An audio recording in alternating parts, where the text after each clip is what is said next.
מה? ביום טוב, אם צריך לקבור מת. עכשיו, מת, יש בו בעיה מה?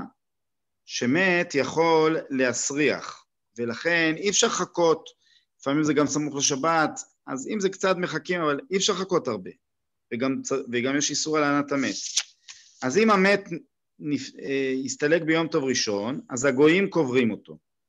אבל ביום טוב שני, ישראל קוברים אותו. זאת אומרת, יהודים. אני פעם יודע, פעם היה איזו ילדה שנפטרה בהר ברכה, ולפני התפילה בבוקר ביום טוב שני של ראש השנה, חפרו את הקבר ועשו קבורה, ואחרי זה הלכו להתפלל. ישראל, ועושים כל צרכיו, עשיית מיטה ותפירת הכריכין, ופציצת פצמים, כל... שיום טוב לגבי שני, ככל חשוב אפילו בראש השנה.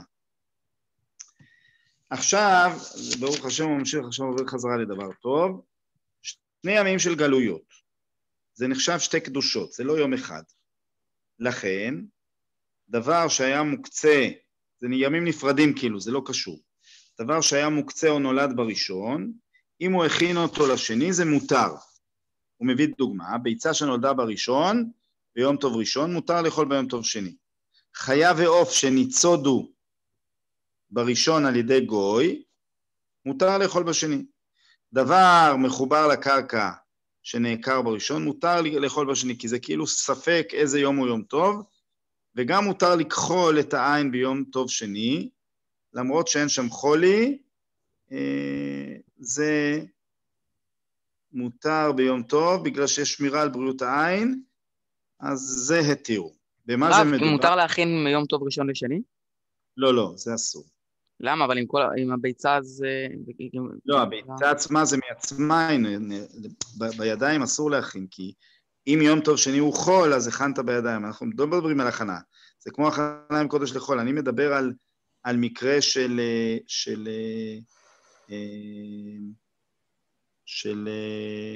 שלא הכין, שזה נעשה מעצמו, דברים שמוקצה או שחשבת עליהם, אבל בידיים אסור.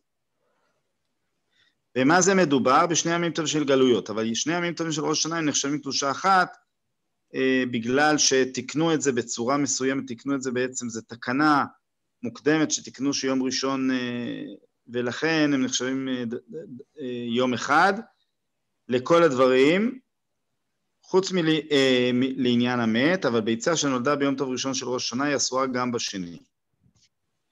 שבת שסמוכה ליום טוב, ונולדה ביצה באחד מהם היא אסורה בשני, זה אמרנו, וגם אם הביצה נולדה, אבל כל מה שאומר זה בשביל הסיום, שגם אם הביצה נולדה ביום טוב שני, אז אסור לאכול אותה בשבת הסמוכה לה.